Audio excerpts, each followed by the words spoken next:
Okay, hi everybody. It's part two of my talk. The talk is called Diagrammatic Algebra. The title of the talk is going to be, subtitle is going to be Comparing Things That Are Not Equal in Braids. Those are the two topics we're going to talk about today. And the part of the talk that I advertised last time was that we were going to talk about braided manifolds, the braid group, braid charts, braid movies, chart movies, and curtain movies, and we're going to do all that. But the part that I didn't say that we were going to talk about, I want to talk a little bit about replacing axioms with diagrams, constructing glyphs for those axioms, and thinking about knots as a for category. So we're going to start, instead of starting out with part 2b, we're going to start out with part not to be. And I want to review the 5 categorical principles that are informing this work. Different things are not equal. They may be naturally isomorphic. Arrows in a category are used to compare things. When an action or an arrow is applied and the process is reversed, the result may or may not be the same as inaction. So an arrow followed by its reverse can be compared by means of an arrow of larger degree to staying still. So colloquially we say doing followed by undoing may or may not be the same as not doing. In item 4 we have simultaneity is illusory, and so we have an idea of an exchange, and change followed by exchange is comparable to exchange followed by change via an arrow of higher degree. So let's just review these. Different things are not equal. Arrows are a means of comparing things that are not equal. Doing followed by undoing is comparable to not doing. Simultaneity is illusory. Exchange followed by change is comparable to change followed by exchange. Now the next thing I want to do is I want to just review the axioms for a Frobenius algebra. And the axioms here, I'm talking about a finite dimensional Frobenius algebra, and all I've done here is copied out the definition that's given on Wikipedia. So a Frobenius algebra is a vector space. Here I'm working over R, it doesn't matter. There's a associative unital multiplication, so the multiplication is denoted by lambda.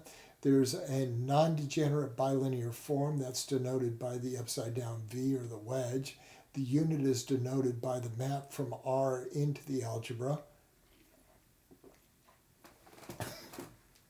The next axiom of the second line is associativity, followed by a left and right unit axiom. And then on the bottom line, because the form is non-degenerate and excuse me, we're in finite dimensional space, then we get a co-pairing that's associated with the pairing such that the composition of the pairing and the co-pairing yields the identity on either side, and the co-pairing is actually associative. So those are the axioms, and I know what you're thinking. You're thinking, wait, isn't there supposed to be a co-multiplication? Yes, there is. You can define the co-multiplication in terms of the multiplication and by means of the co-pairing, and you can define the co-unit in terms of the unit by means of the pairing. And then we have some lemmas. The first lemma is that it doesn't matter which side you used to perturb the multiplication. And the reason for that is that you can put a zigzag in the top arc. And then after you put the zigzag in the top arc, you can apply the associativity of the pairing to move the vertex over to the right. And then you can use a zigzag move inverse to cancel the pairing and the co-pairing. The fact that the left co-unit is the same as the right co-unit follows because you can always apply the unit axiom. Then you can use the associativity of the pairing and slide the trivalent vertex to the left, and then you can use the fact that you have a left unit to cancel that unit. In the case of that the left co-unit is the same as the right co-unit, then you have that you can replace the definition of the left co-unit by its definition. Then you can replace the definition of the co-multiplication by means of a co-pairing composed with a multiplication. Use a zigzag identity, then apply the left unit. Alternately, you can make that identity be equal to the right unit. Replace the definition of the co-multiplication by, I'm sorry, what do we do here? At any rate, we apply a zigzag rule and then do a cancellation. And finally, that the co-multiplication is co-associative follows from a similar relationship. So that gives that we have a co-associative, co-unital, co-multiplication, just given the axioms that we were presented with on the left. The co-pairing is also co-associative, and that follows as indicated. Now, we're going to turn the axioms in the Frobenius algebra into morphisms, and so we have identity morphisms. So our category is going to have integers written in unary notation as objects. Then we have the identity of the integer is just a jumper cable. And then the diagrams that we've indicated here are arrows. Here we're going to just go ahead and say that we have a pairing, co-pairing, co-multiplication, and a co-unit. And then if we have any arrows, then we can compose them appropriately. We can stack one on top of the other. We can put an arrow to the left or the right of an identity. We have identity arrows. The composition of arrows always can be rescaled, and we can put identities in wherever we like.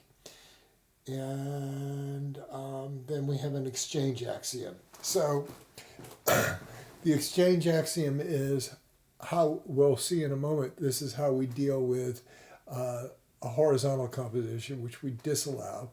And that is that we have two different possibilities for composing arrows F and G, and those just two possibilities are related by means of an exchanger that's indicated on the lower left, and the exchanger satisfies various axioms. This slide we're going to come back to, so let's carry on.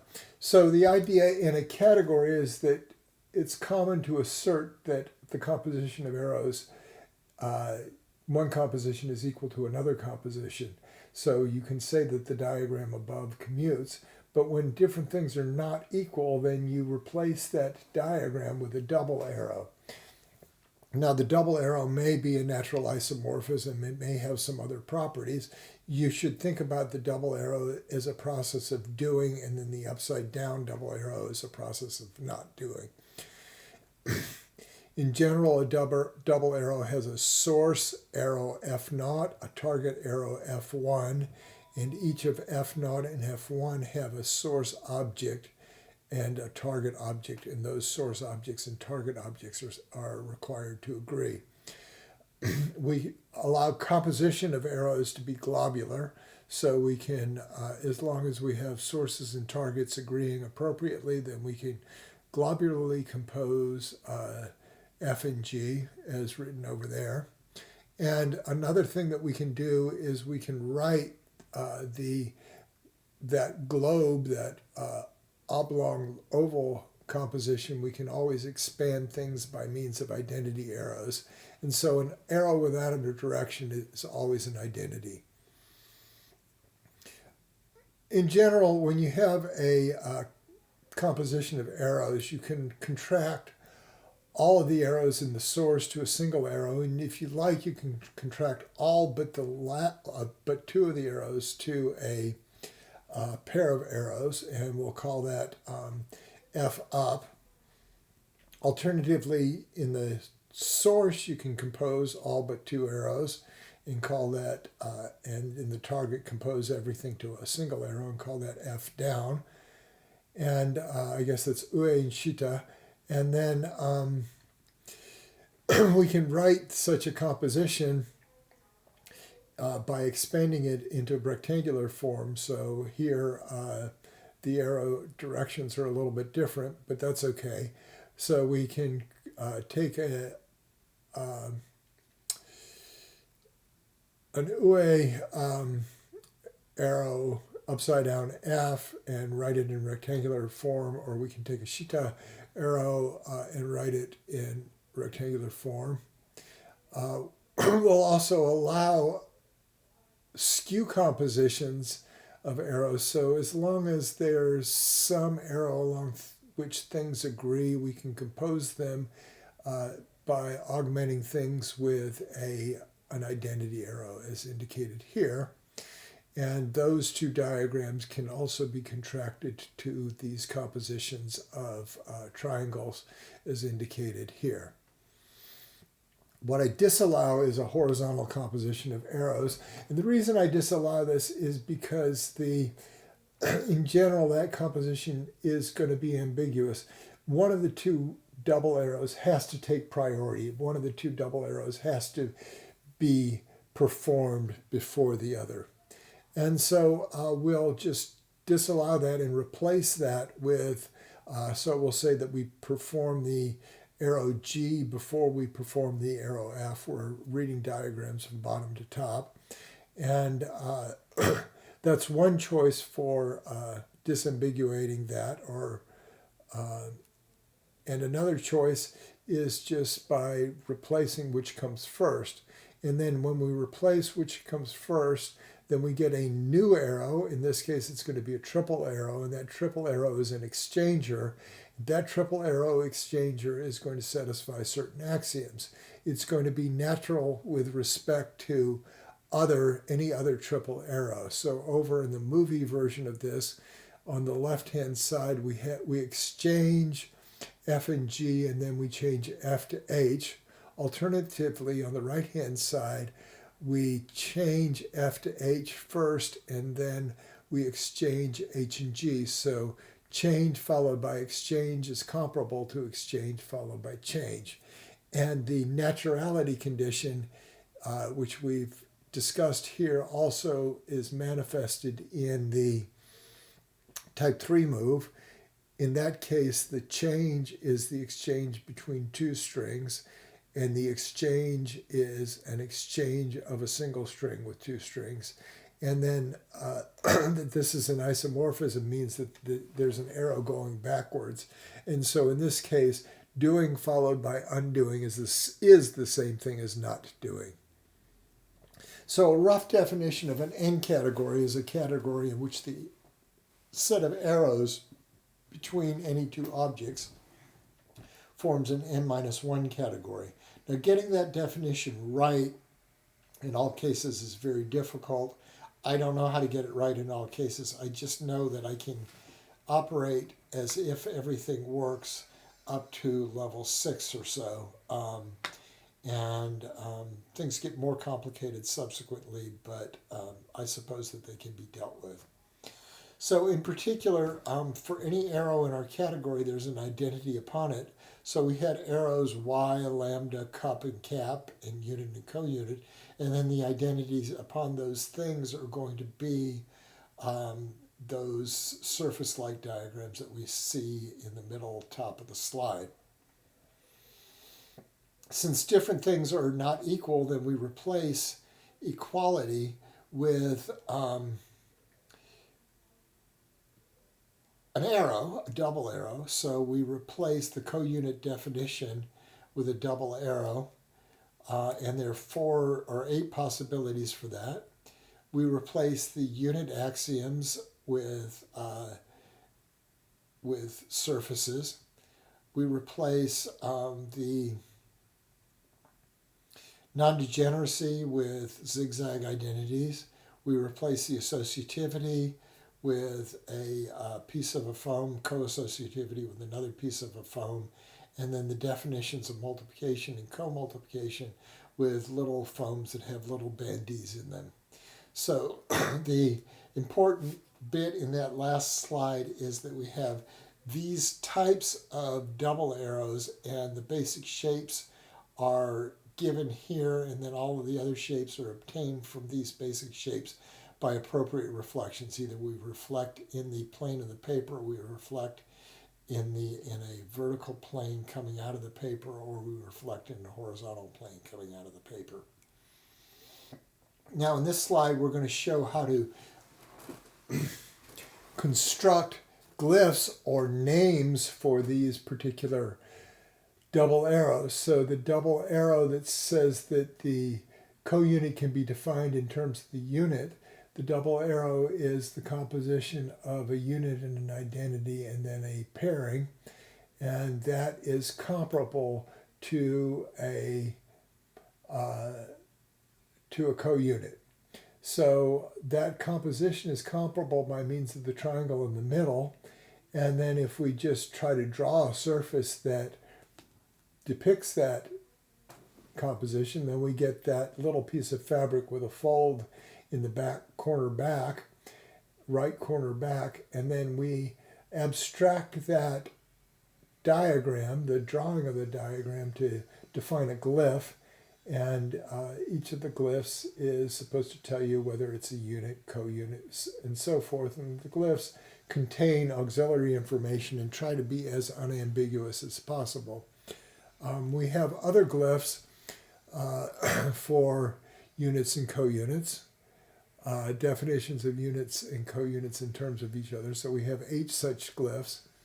And we also have the unit and co-unit axioms. We have eight glyphs for these.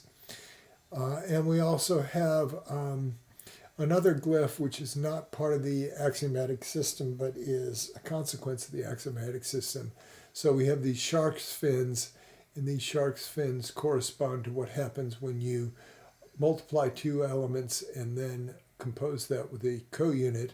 That should be comparable to the pairing on those 2 elements, or you can do that comparison in the up or down fashion, or you can do it in terms of the co-multiplication and the co-pairing. As I said, we have multiplication can be defined in terms of co-multiplication. There are 4 ways of doing that, or co-multiplication defined in terms of multiplication. Now, at this stage, we've escaped the algebra and we've moved into this category.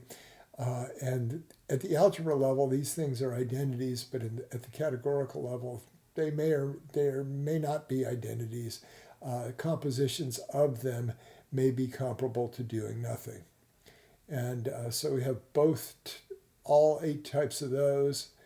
And then we have the associativity, isomorphism, and the co-associativity, isomorphism, and then the associativity of the pairing and the co-associativity of the pairing.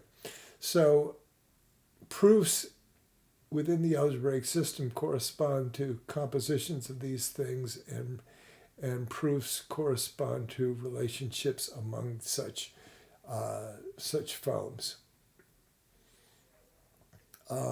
Just to finish up, we also have cuspal isomorphisms that correspond to cuspal morphisms that correspond to the non-degeneracy of the pairing.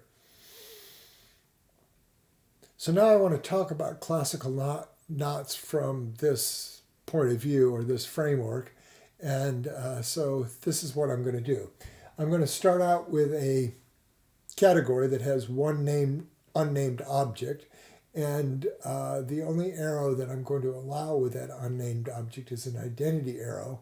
But I'm going to have 3 types of double arrows. So there's going to be a minus double arrow, a 0 double arrow, and a plus double arrow. You can think about the minus double arrow as pointing down and the plus double arrow as pointing up, blue and red. And when we compose these arrows, you can remove or insert identities as needed. So when you form the composition of the arrows, you can always contract the picture to a vertical stack those gray dots mean either blue or red. And once we've written it in terms of a vertical stack, then we're going to rewrite things in terms of the horizon. So we rotate things in terms of the horizon, and then we have the the 8 possible exchangers, and so we have those 8 possible exchangers. They're positive and negatives. Looks like the positives are on the top row, the negatives are on the bottom row, and they're either down, down, up, or up, up. And we also have caps and cups, which allow us to compare the composition of a positive and a negative with doing nothing. So the red and blue dots are double arrows. The exchange, creation, and cancellations are triple arrows. And then the way we can compose triple arrows is like this. We just write down this triple composition, and then we need to have sources and targets line up appropriately. So when we form that composition, then we get a nut diagram. At this stage in the category, that's all we have is diagram. So the axioms for the knot theory are going to be exchange followed by return is no transaction, in which case we get the Reidemeister type 2 moves. In this case, exchange followed by its inverse, or to exchange and then to return is to do nothing.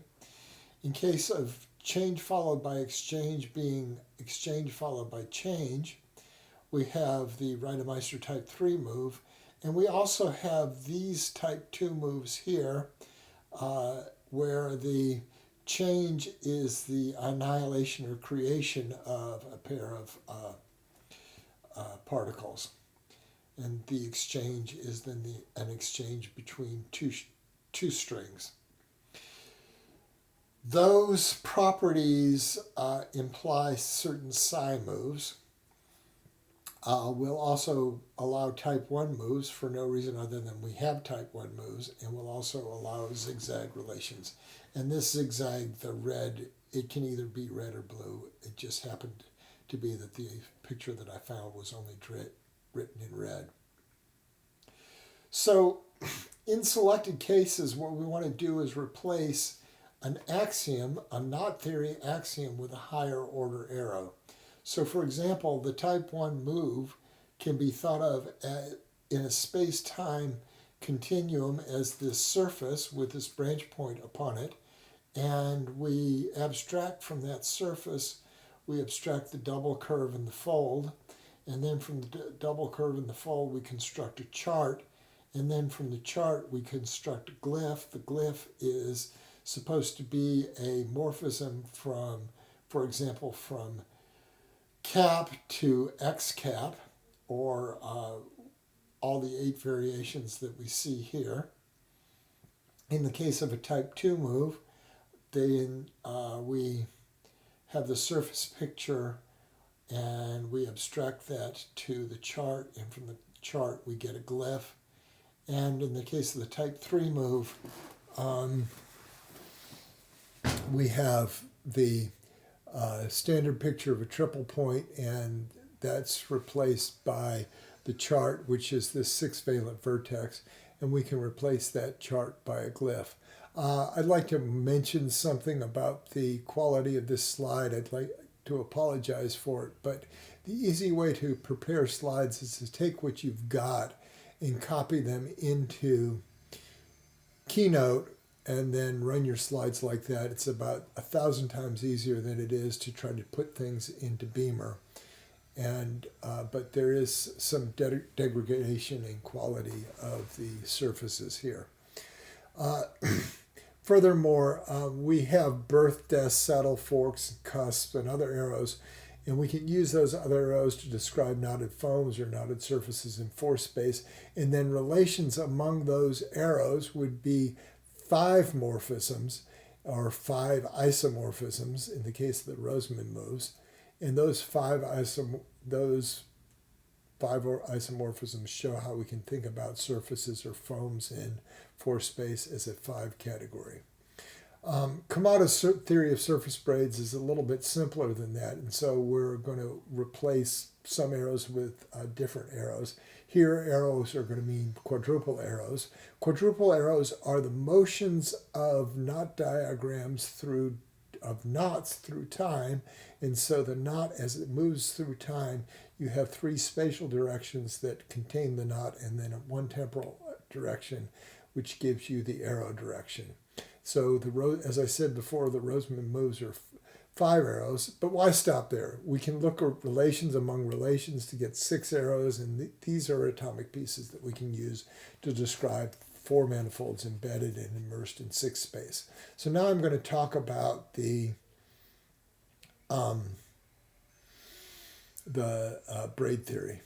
So remember that we have the standard braid generator sigma I. This is just an exchanger between the ith and the I plus first string.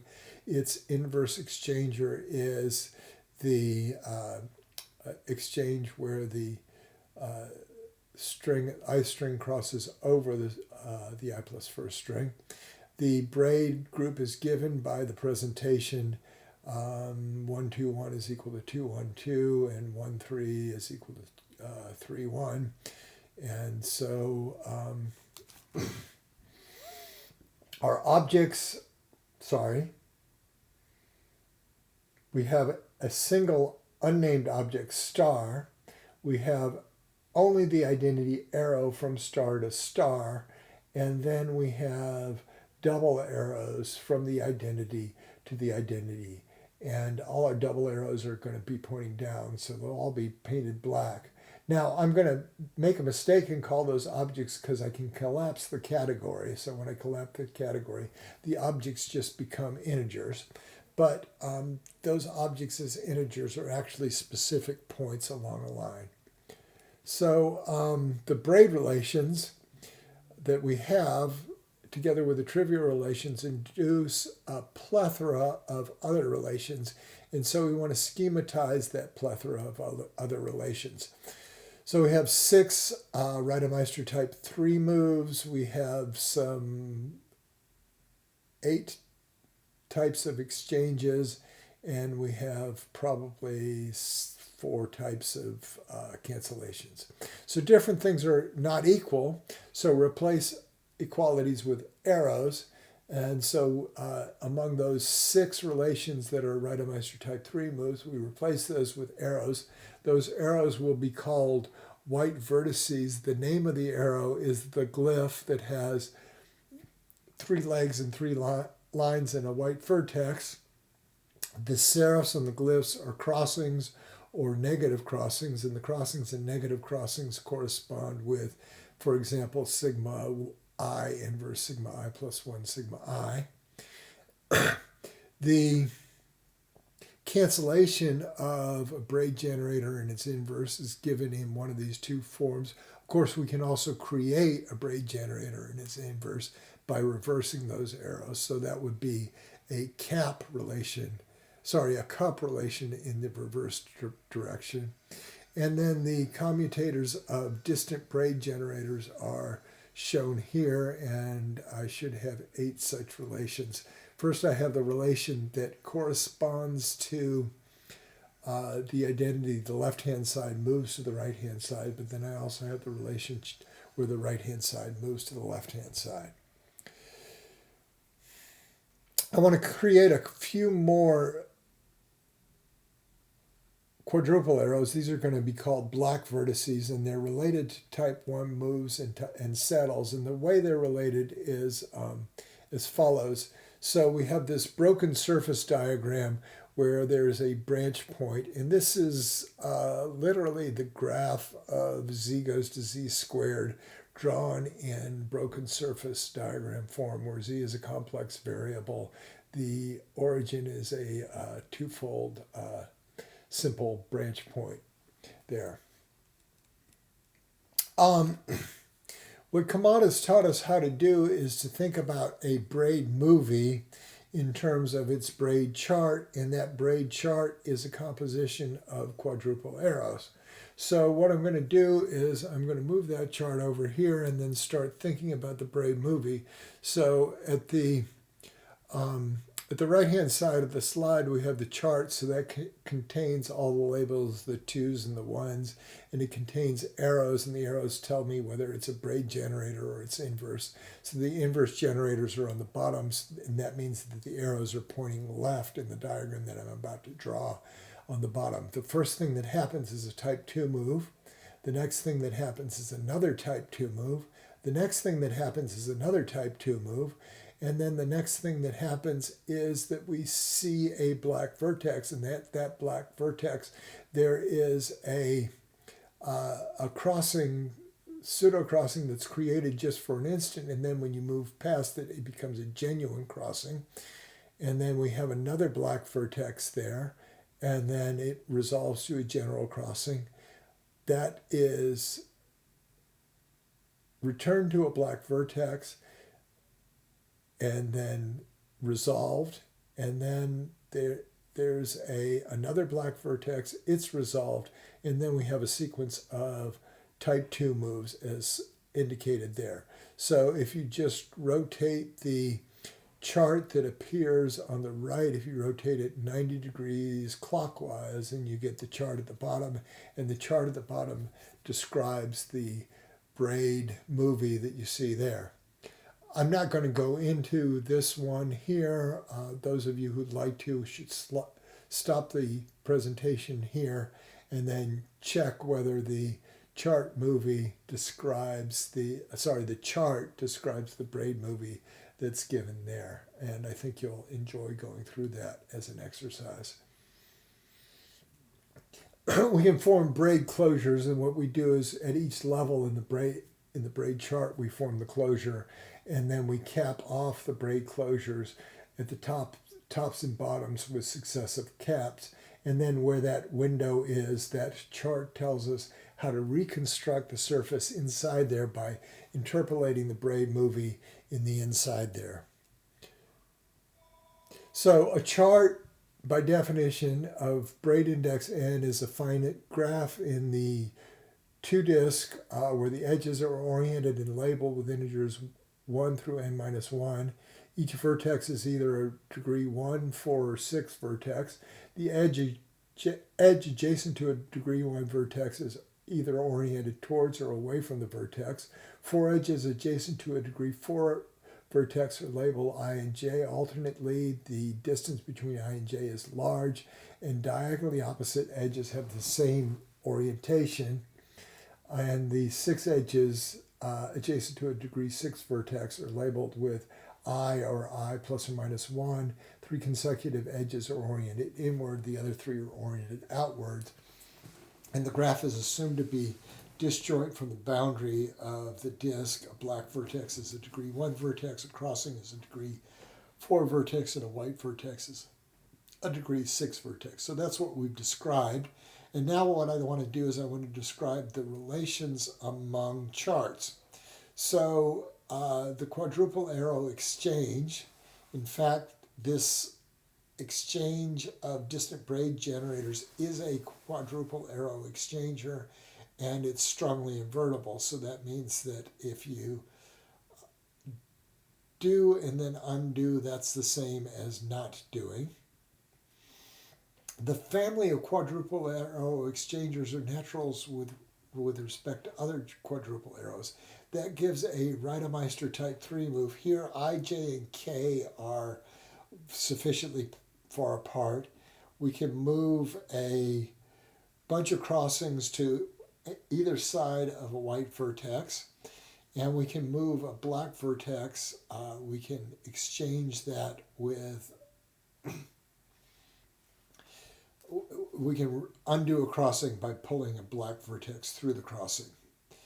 As a consequence of the naturality of the quadruple arrow exchanger with respect to type 2 quadruple arrows, there are psi-type moves. We wrote the psi moves in terms of exchangers in the knot theory case. Here I want to write them in terms of psi-type moves. Of course, these relations also hold upside down.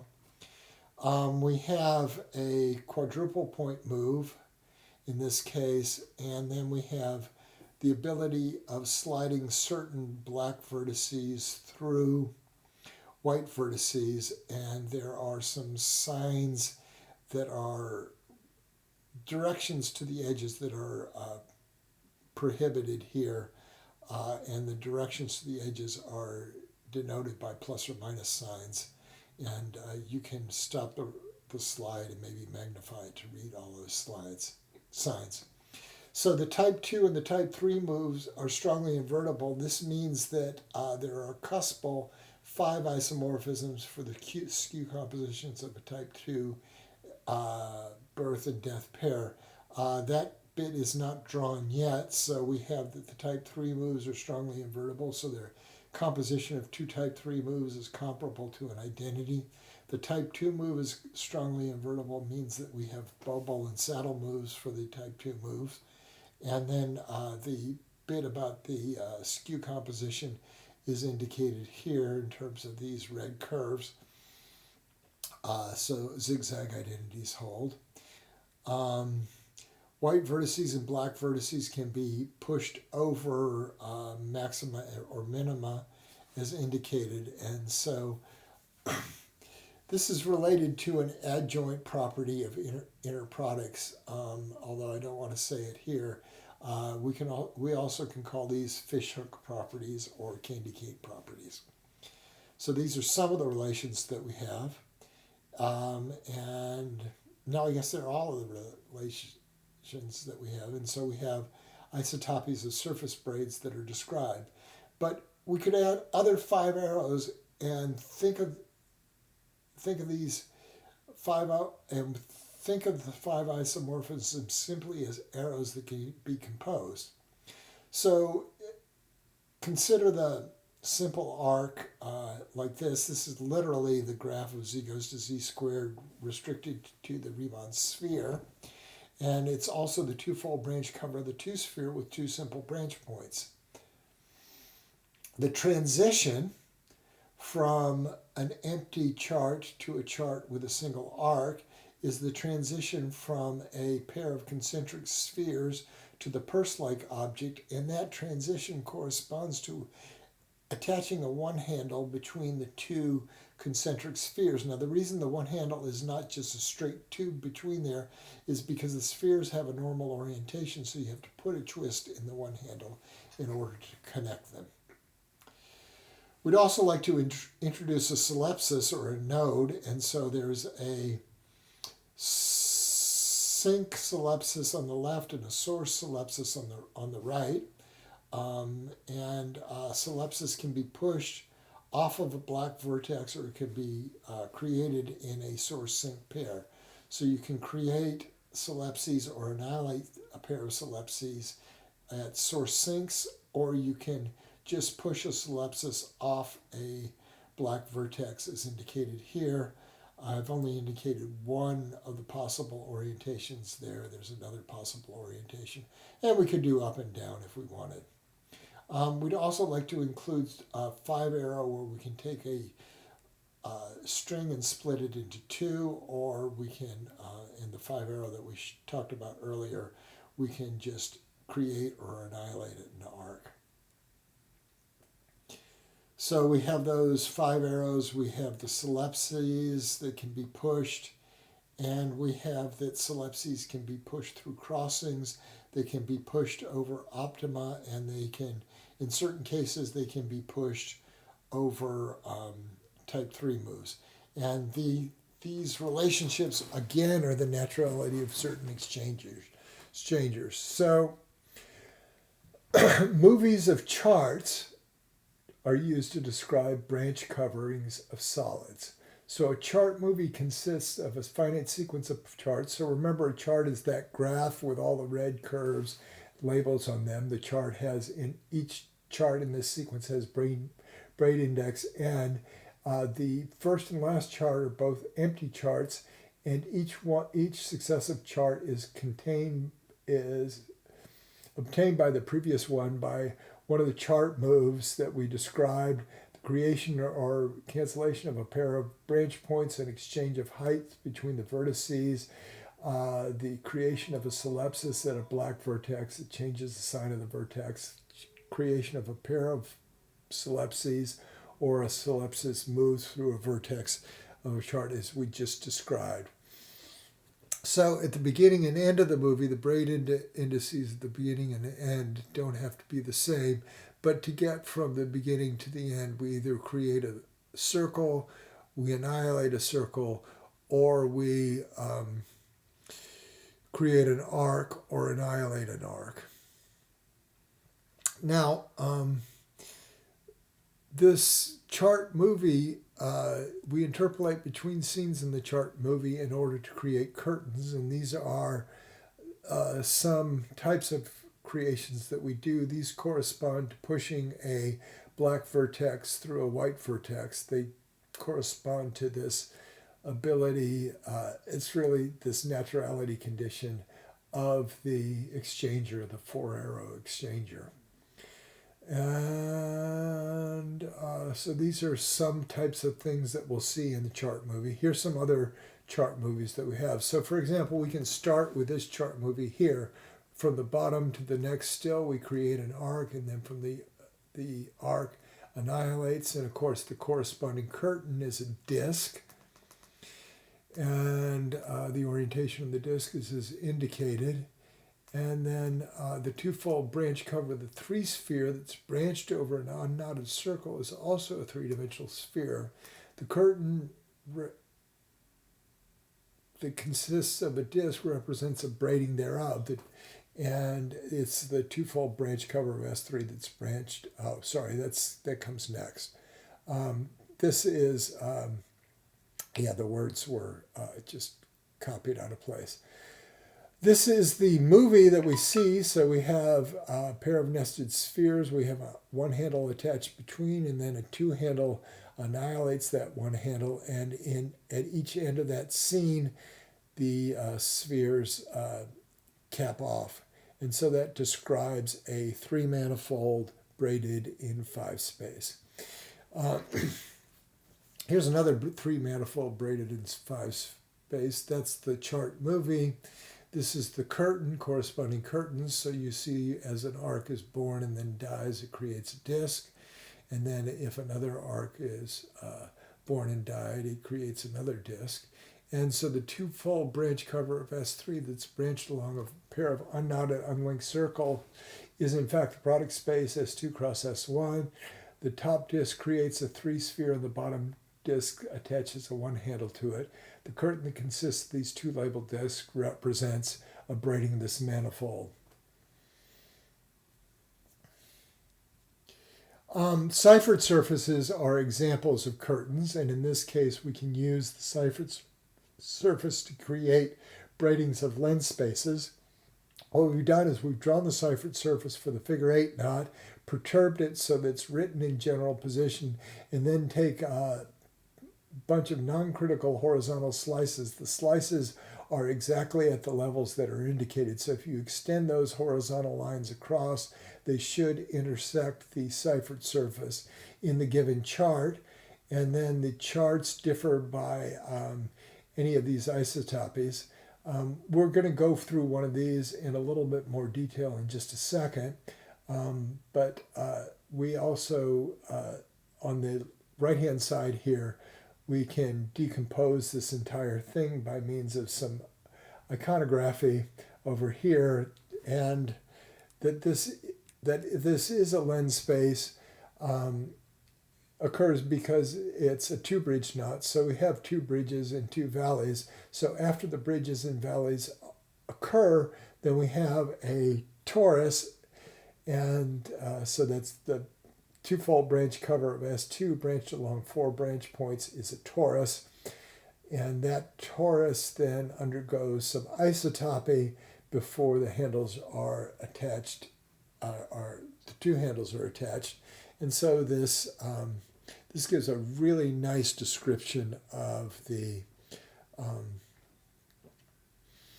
lens space.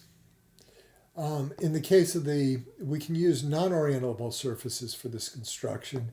And in the case of the non-orientable surfaces, we have to do something to keep the boundary oriented. And in order to keep the boundary oriented, we put this loop of solipses inside the surface, and this loop of solipses then is where the surface of the three-manifold passes through itself. And in this case, it's really easy to see that you get a 3-1 lens space because you get these 3 half twists that are occurring on the left-hand side of the Mobius band. There's a lovely sculpture by Robert Faulhaber done in clay, which I should have copied a picture of it here, which also depicts the same thing. Here's lots of detail for the fourfold branch cover of the 3-sphere branched over the Hopf link, and it's braided in 5 space. At each level of the chart movie, I've drawn the corresponding braid movie, and the chart movie doesn't do very much. I mean, we have a birth of an arc, we have a birth of another arc, one arc moves in front of the other. The indices are far enough apart so that one index can move over the other index, and then the black vertex moves back out, the arc dies. And each cross-section is just reading the chart as a braid movie, and then we form the braid closure. What we haven't shown is how to cap off everything, but that should be clear. This is a braiding of the 3-sphere as a 3-fold branch cover of the 3-sphere branched over the trefoil. So the 3-fold branch cover of the 3-sphere branched over the trefoil is also a 3-sphere. It's given in movie form, and there are pieces of the chart shown here.